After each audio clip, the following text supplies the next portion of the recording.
বন্ধুরা, আমার টেক সমাধানে আপনাকে স্বাগত। তো আজকে আমি যে ভিডিওটা দেবো যেটা হচ্ছে এসআইআরের কাদের কাদের নাম থাকবে এবং কাদের কাদের নাম বাতিল হবে সম্পূর্ণ এই ভিডিওতে আমি দেখাবো। ঠিক আছে, ভিডিওটা স্কিপ না করে পুরোটা দেখবেন। নির্বাচন কমিশন আর সেখানেই তো প্রশ্ন হচ্ছে এই তালিকায় কাদের নাম থাকবে কাদের নাম বাদ পড়বে। আমি সরাসরি চলে যাবো, নিউজ রুম থেকে রয়েছেন আমাদের প্রতিনিধি সিজার মন্ডল রয়েছেন, আমি সিজারের কাছে চলে যাবো। সিজার, এই বিষয়টা একটু স্পষ্ট হওয়া দরকার যে তালিকায় কাদের নাম থাকবে কাদের নাম বাদ যাবে, আর যাদের নাম বাদ যাবে তারাই বা পরবর্তীতে কি করবে।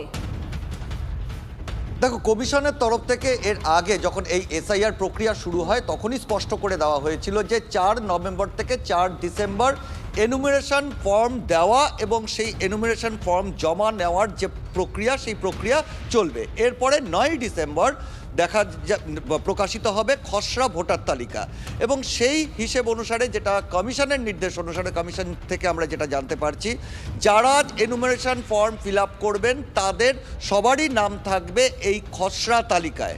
তাহলে কাদের নাম বাদ যাবে?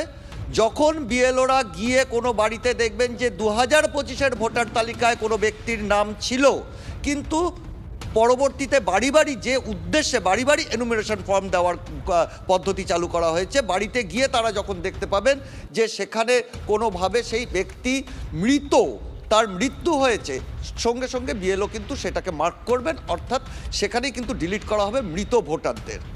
এছাড়া কাদের নাম বাদ যাবে? 2025-এর নাম লিস্টে নাম রয়েছে অথচ বাড়ি বাড়ি গিয়ে তাকে খুঁজে পাওয়া গেল না, অর্থাৎ এনুমারেশন ফর্ম তাকে দেওয়া গেল না। এটা দুটো কারণে হতে পারে।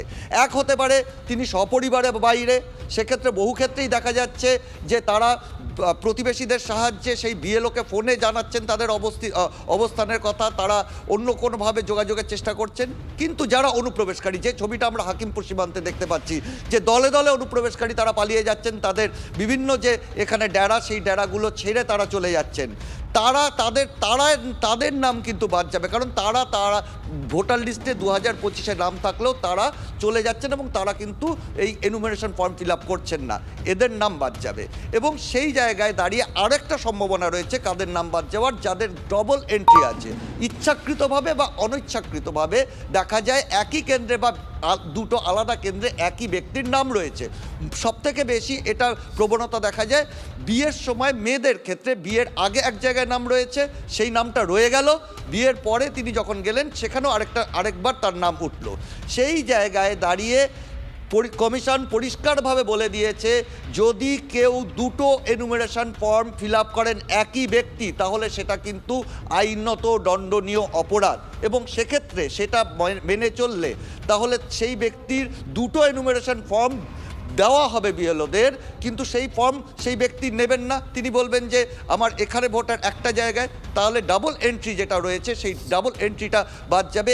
এই নামগুলো বাদ যাওয়ার পরে যে খসড়া ভোটার তালিকা, সেই খসড়া ভোটার তালিকার যাদের ম্যাপিংয়ে নাম পাওয়া যাবে তাদের এর পরবর্তীতে কিছু করতে হবে না, অর্থাৎ 2002-এ যাদের নাম ছিল বা 2002-এ তার বাবা তার দাদু যাদের নাম ছিল, অর্থাৎ ম্যাপিংয়ের আওতায় যারা পড়লেন তাদের কিছু করতে হবে না, কিন্তু তার বাইরে যারা রয়েছেন তাদেরকে হিয়ারিংয়ে ডাকা হবে এবং সেই হিয়ারিং বিএলওর মাধ্যমেই সেই সংশ্লিষ্ট ভোটার বা সংশ্লিষ্ট ব্যক্তি জানতে পারবেন তার কবে ইআরওর কাছে হিয়ারিং রয়েছে এবং কি কি নথি তাকে জমা দিতে হবে।